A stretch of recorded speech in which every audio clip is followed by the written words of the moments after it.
So far we have been able to create a couple of JSON APIs, and when we requested from the client, we were able to get the responses back in a JSON format. So it has been a great achievement.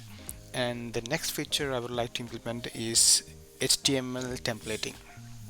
So what I mean by that is I would like to create a HTML file as a sort of a landing page, and when we hit that URL in the browser, I would like the server to dynamically render a website which will contain the to-do list items and show it to the browser.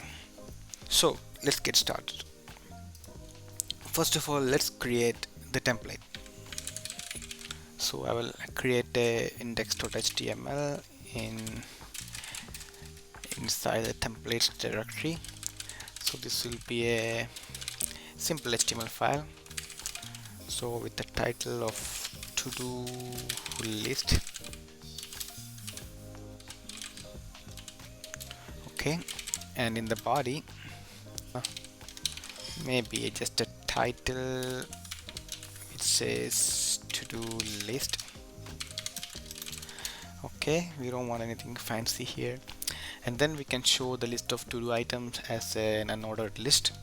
So for that we need a UL, and for the items we want it to be dynamically generated, but I don't want to implement a loop or anything that complicated in the templating. So what I want to do here is just to define a variable, something like this.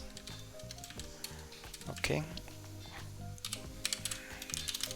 and let's close the body and let's close the HTML. Actually, let's add a doc type.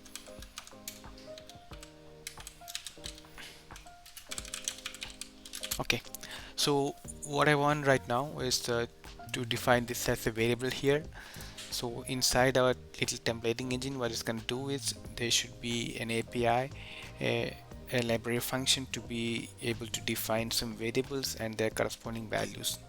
So in the templating function, we will provide the corresponding value for this variable called to-dos, and when it renders every time, it's just gonna replace this part with whatever value is present in that variable. So that's how this templating works usually. Okay, now that we have a basic template, let's start implementing the API for it. So we need a few functions to let the user initialize the template and add the variables into it. So first of all, we need a structure to hold the template file. So since we are reading it from a file, we need the file API to read it into a buffer and also keep hold of all the variables and its corresponding values. Let's do it. So let's do type of struct and let's call it HTML template. Okay, so what do we need? So first of all, we need the template content, of course. So when we initialize the template, we will just read it from a file and buffer it inside the structure. And then we need a set of key value pairs. So ideally this should be an associative array or dictionary or map or something like that, but for now let's keep it simple and have two separate arrays, one for the keys, one for the values, and we just need a size parameter to keep track of the number of elements in these arrays. So let's do that. We need a char star because it's an array of characters. So one for the keys, one for the values. Okay, and also the size. Okay, I think that should be enough for now. Then let's define the function. So first of all, we need the ability to create the template create, which will take file name as a parameter. So what I'm thinking is this will initialize this structure and also read the file into a string and store it here. So okay, this will return the HTML template and maybe also a template delete function which will take HTML template, also a function to take care of deleting this. Alright, what else do we need? So we need a function to add a new variable here, and also a function to render this whole thing into a string so that it can be sent back to the client. Okay, so void template add var, which obviously needs the HTML template.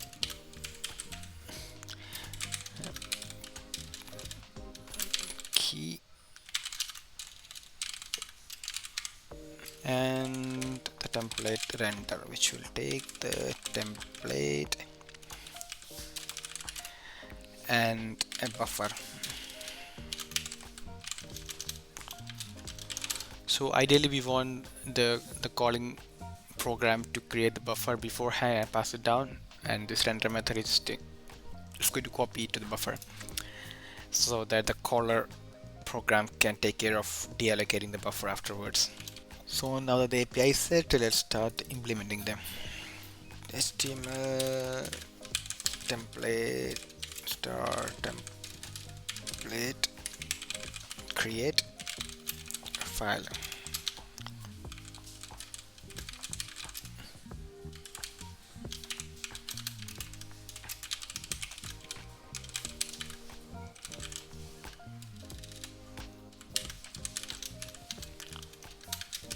First we allocate the space for it and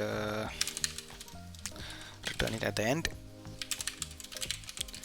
Initialize the keys. So how much do we need?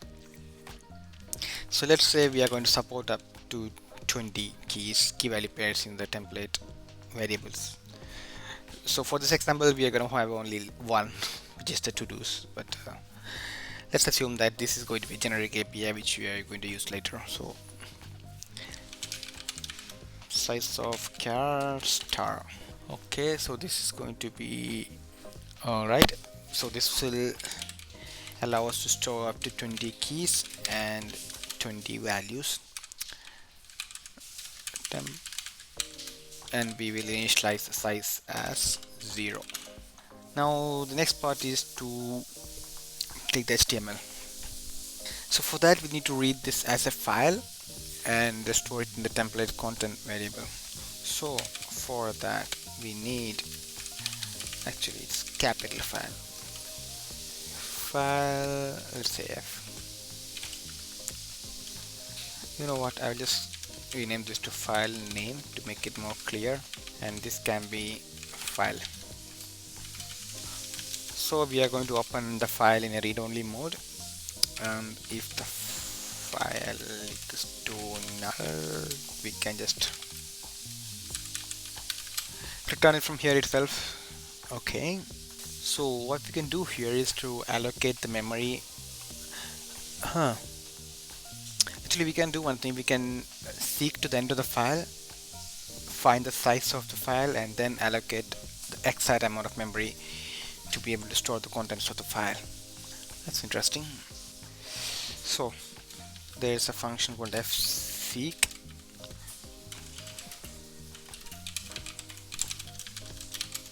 Okay, so basically this will seek the file pointer to the end of the file. So now if we check the position of the index of the current pointer, we will be able to know what is the size of the file. So we will have size equals to ftel file. Okay, so we have a size here. Now we can rewind the file back to the original position. Okay, so now that we have it in place, we can allocate the memory for it. Template HTML content, sorry, template content, memlock size. Okay, actually size +1 because we need the /0, remember. Now what we can do is use fread to read the whole file into this. So fread into template content and size file cfread. Let's check the function. So fread is going to take the buffer size count. So this is the size of each block. So size of each element. So we are going to be reading one character. Each element is one character, and the size is the size of the whole file. Okay, it's good. So one size file. So this will read everything into the template content, and pretty good. We can also do some error checking here. So this will return the number of elements it has read. So if it is not equal to the size, we can just return null, and of course free the actually not null. Can we return null? Actually that's better. If it is empty, let's return null. So the template creation itself was not successful. And of course don't forget to close the file. And actually we can also free the contents here.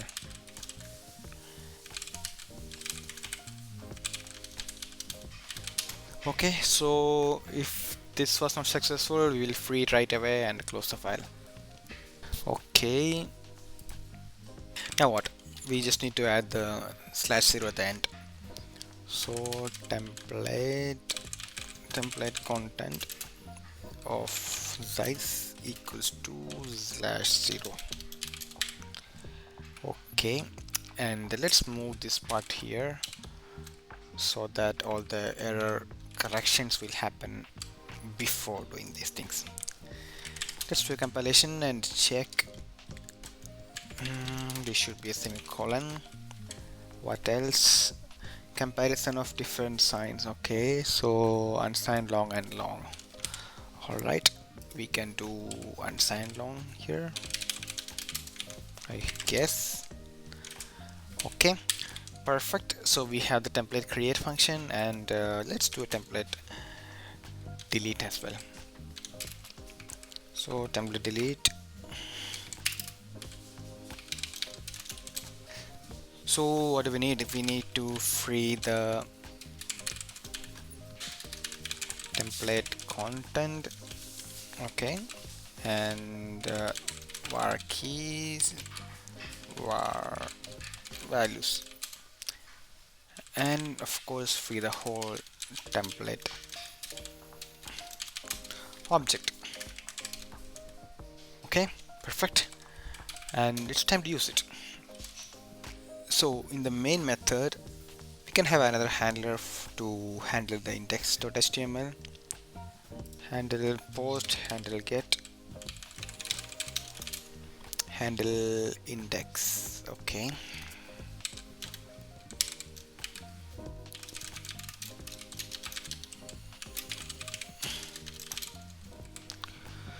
so handle index, html template stat tmpl equals to template create.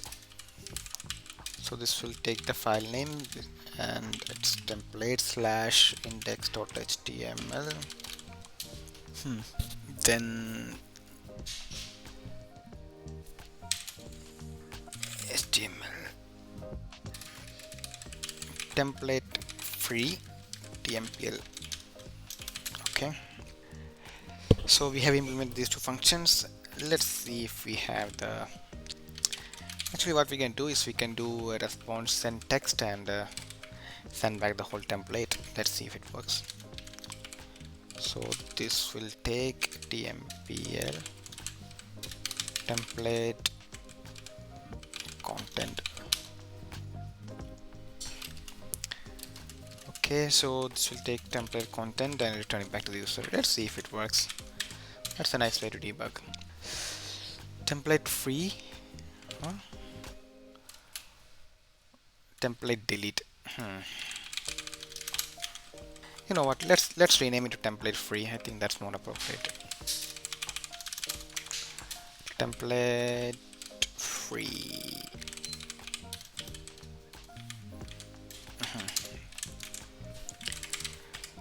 So you are in the wrong place. That's because we forgot to hook it up into our web server. So handle get web server just slash, this should be handle index. Okay, look at that. So now we are able to send back the whole HTML back to the client. So next step is to do some rendering. So before that we need to implement the template add var, remember. So we have two more things to implement here. Template add var. So it should be easy. We had the index, which is the var size, so we need to add the new element to this index.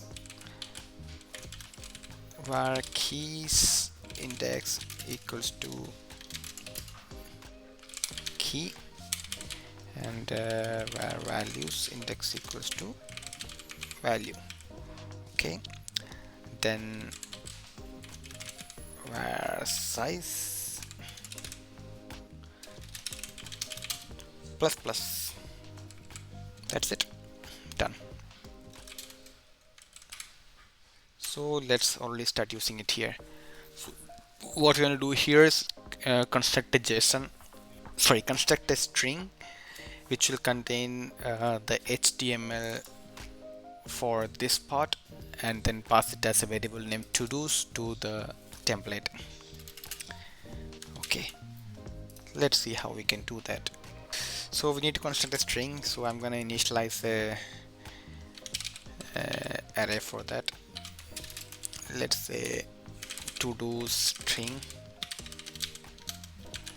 I don't want to make it dynamic or anything, so I think 1000 should be more than enough. And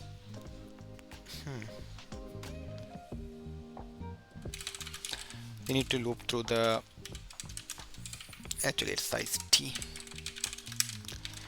We need to loop through the to-dos, to-do list count. Okay, and then we need to use sprintf to convert each title into a li element and add it to the string. So into sprintf to the string, actually we need to keep track of the length of the string so far, so let's create a length parameter for that. So every time it will append to the end of the string. So this will append it here. The format will be li %s /li. Okay, and it will take to do list of I dot value. So this will append this into the to-do string, and of course we need to update the length. Okay, so if we return the number of bytes it has returned, so this should be good enough. Actually, let's test it here itself. To-dos.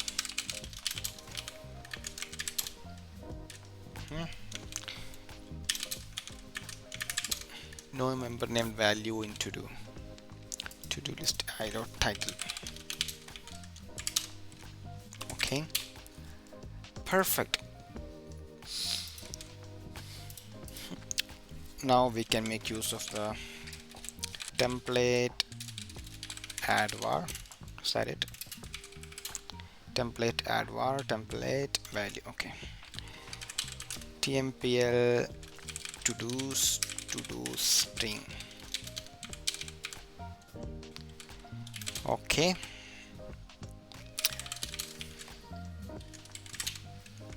all good. So the next step is to implement the render function, and instead of sending a text we will be sending back an HTML with the rendered HTML. Okay, looking good. So if you look at the API, this will take a buffer as an input, so we need to create the buffer. So let's complete the index function first. So we had the variable, and let's say an HTML buffer of 1000. Okay, or maybe like a 10,000 HTML. Don't forget to free it at the end.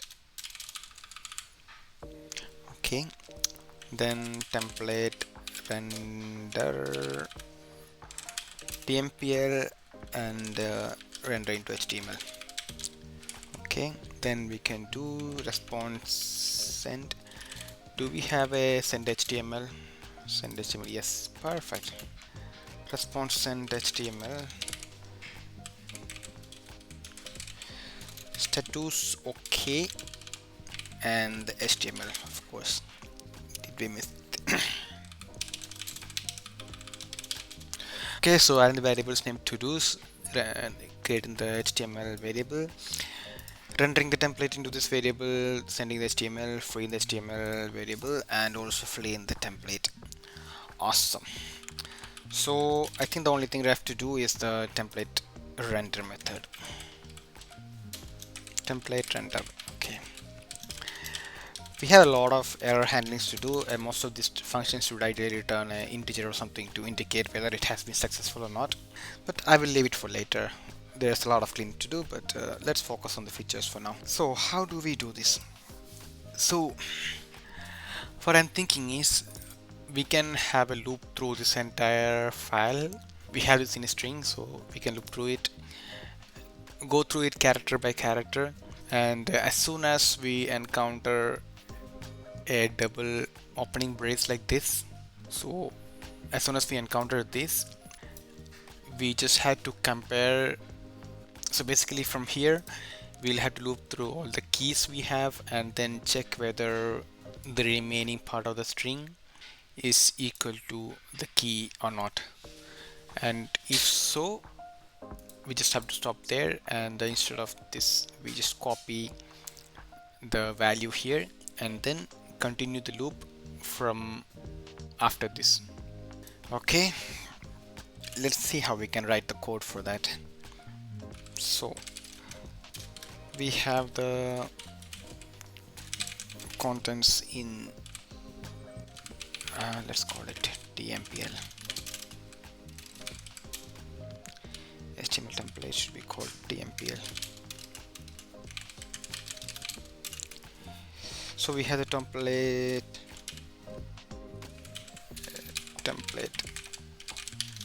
content here. Okay, and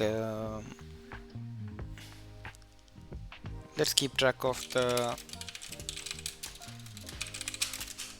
so this will be the index of the buffer. So since the size of the buffer is going to be different from the size of the HTML file, we need to keep track of it separately for sure. And then our loop unsigned int. The reason I'm using unsigned long is because this is what strlen returns, so it's better to keep everything compatible. So because we need to do strlen here, so this will stop at the strlen contents. Actually we need to stop at one less than this, because remember we had to look for like a double brace, so that means we had to stop at one length before the actual end. So if contents I equals to opening brace, and also contents of I plus 1 equals to opening brace, so this means we got to these two. Okay, so if that's the case, so before we fill that, let's fill the copying part. So buffer of index plus plus equals to contents of I. Okay, so this way we can at least test if it's working or not. Index equals to /0. Okay, so this, even though if we are not completing this, this should at least copy everything so far into the buffer. That means this should work. Okay, so it's still working as before. All good. So if these two are the same, what do we need to do?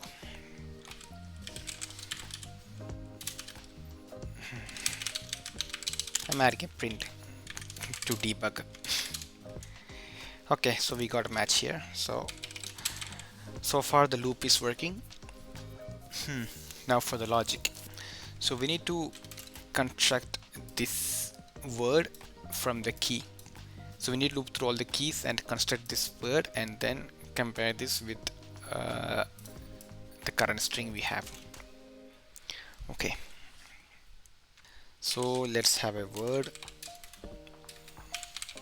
I'm gonna assume that it will be smaller than 20 characters, or actually let's make it like 50. Then let's printf word.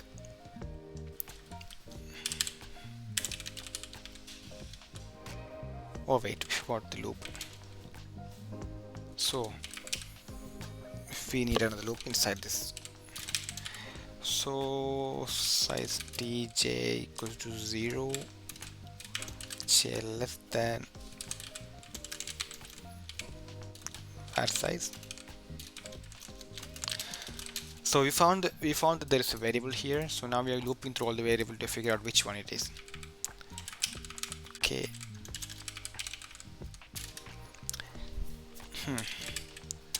So this will be temple where okay, sorry, keys of j. Let's print it here. Printf word.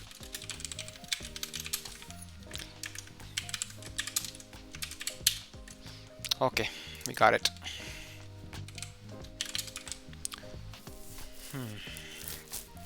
So we got the size, we got the word here. Now we need to compare it with the contents. So we reached up to this I index, so we need to start from the contents plus I and then check the next this many bytes and see if it is matching. So if strncmp, okay, contents plus I word and then the length of the word. So if this equals to 0, that means we have a match. And then if we have a match, what do we do? First we check if it is working. I like to debug every line to make sure that I'm proceeding in the right direction. So we got a match. Great. Now instead of the key, we make sure to copy the values and then advance both the pointers accordingly. So strcpy.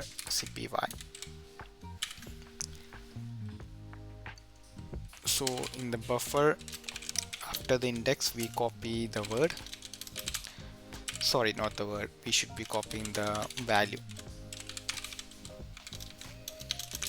Okay, and then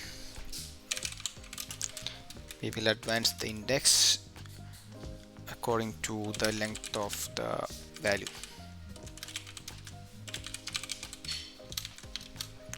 Okay, and also we need to advance the template index by the length of the word. So since we are going to skip the word entirely from now, we will skip this here and also break from the inner loop because we already found the corresponding key. Okay, let's give it a try. Awesome. So as you can see here, previously we had this part and now it is replaced with this thing.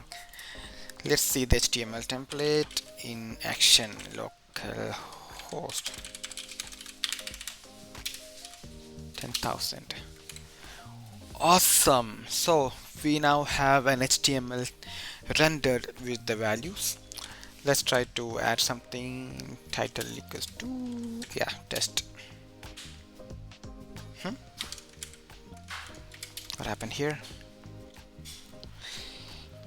chunk that coding error, connection reset by peer. That's interesting, I haven't seen that before. Okay, bad request in the post. Why is that? Why do I have a bad request in the post to do's? Only if I don't have a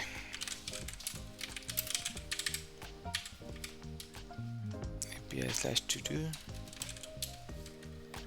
This will be bad request, of course. But if I have a title equals to test to do, why would that be a bad request? I think we messed up something in the post.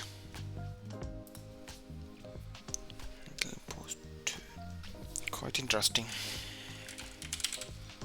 So if I do a curl API to do, all good. Curl post to wrong input, okay.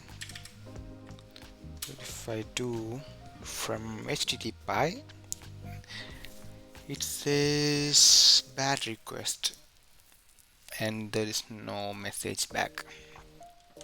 Interesting. I'm wondering if I missed something here in the response, and for sure it has not updated anything. Alright, let's debug that after a while. Let's complete this, and what else do we have pending? So we have the handle index done here.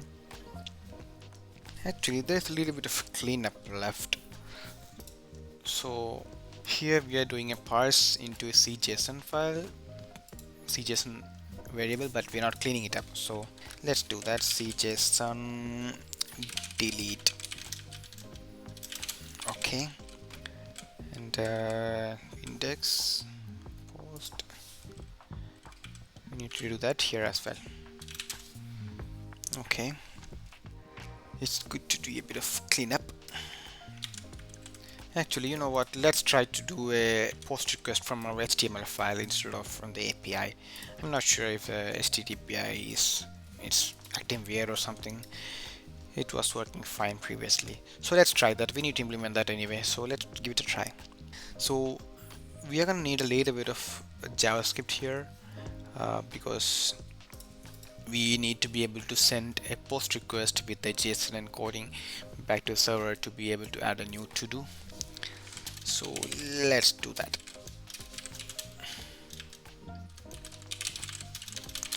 Before that, we need to have some sort of a form. So form id equals to do form, let's say. So we need just one input. Let's give it as a title, mark it as required.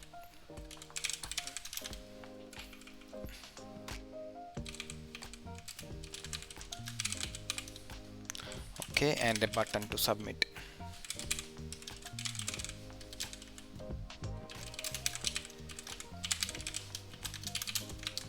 Okay, I think that should do.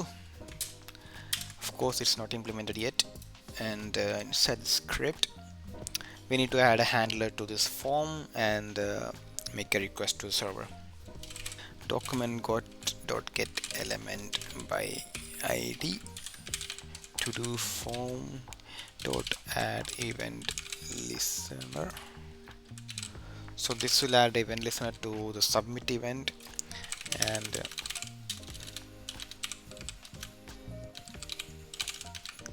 function of event. So first we need to do event dot prevent default so that it won't try to send it to the client instead of going to the event. Let's see if it works. Yes, that works. And so first we need to get the title. Title equals to document get element by id title and dot value. We have title here, then we can make a fetch request. So this will go to /API/to-do. Okay, and it needs a few parameters. The method will be post we need to set the headers, content. We're not really checking the content type in the server, but let's add it as a good practice. Application JSON, okay. And then for the body, this will be a JSON.stringify.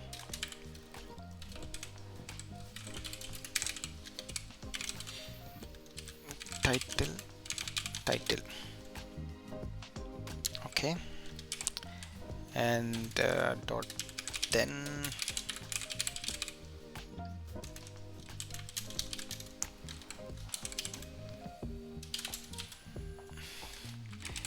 if response dot, okay. Then I would just read out the whole web page. I know I should have ideally added dynamically to this list, but fuck it. I think it's simple enough. So just read out the whole page, and it will get the fresh to-do list from the server rendered anyways. Else we will just do a pop-up alert, unable to add to-do. Let's hope I don't have to see this alert. Okay, I don't need to refresh it actually, but it's okay. Test connection host. Whoa, something weird is going on there. Buy pickles, host, go shopping. What's happening here? I think I messed up something. To-dos add to-do discount. So I'm pretty sure it has nothing to do with the get to-dos, so it should be something wrong in the post to-dos. So here we are parsing the body. We are checking if it's a string. If it's a string, we are adding it here. Okay, I think I know what's happening here. This is because of the delete function. So we are taking this string from the JSON file, but in the add method, ideally we should do a duplicate of this title, because when the JSON is deleted, the corresponding string inside the JSON is going to be deleted as well. And this will need a hash include string.h. I think that's it. That should be it, definitely. There you go. It's working. Perfect. Now if I do HTTP post, awesome. Do I still get those errors?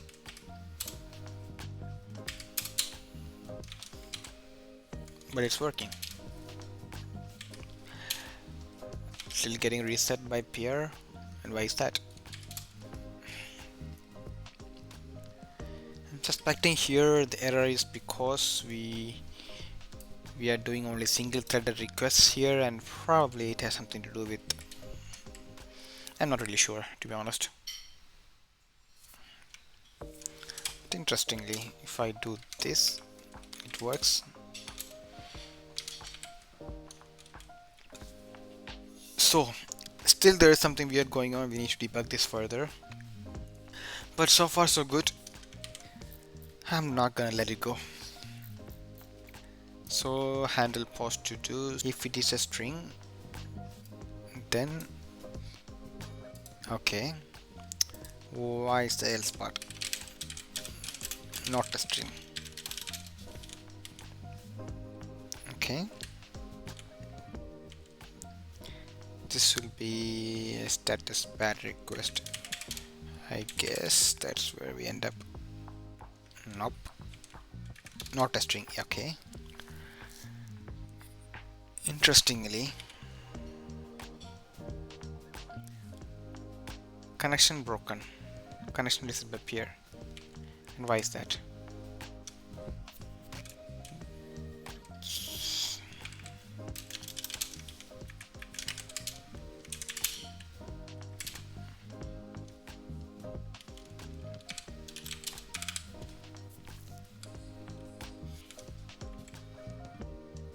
title API/to-do. So it works once in a while. Weird.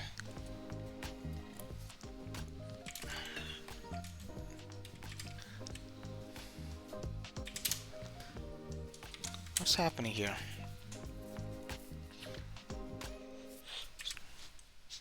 So if I wait a few seconds, it works, and I don't know why. Not a problem.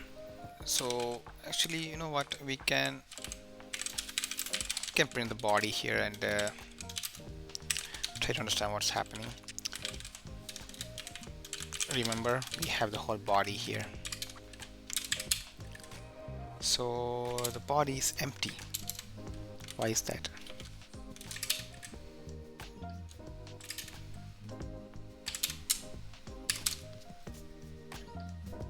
It is empty.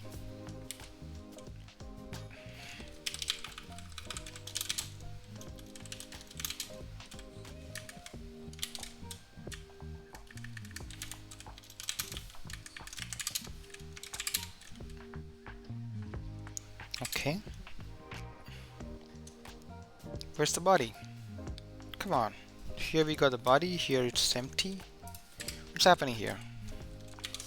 Let's try using curl post JSON. Curl post JSON. Okay, so let's try the using curl. I don't trust you, HTTP. Maybe you are the reason. Test title. Okay, so this should be title. Okay, and this should be localhost 10,000 /API/to-do. It works perfectly. I don't know. Perfect.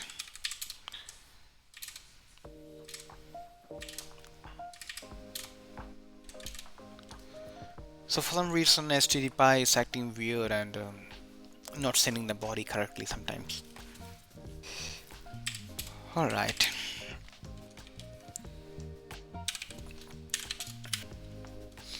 Let's do one last check. So inside our read function, where is it? Web server handle, request parse.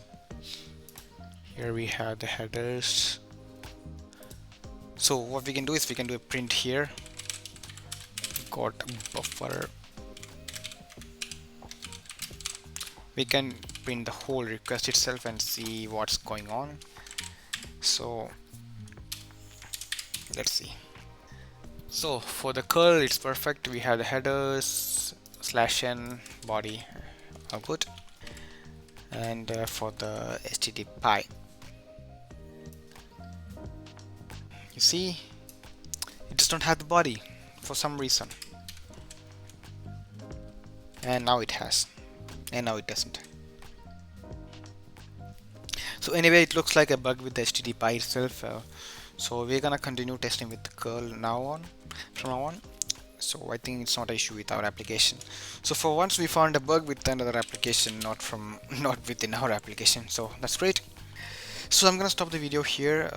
It has been a really great journey so far. We were able to do some HTML parsing, and we got the application to a reasonable state. So you can already start self-hosting it and using it for yourself.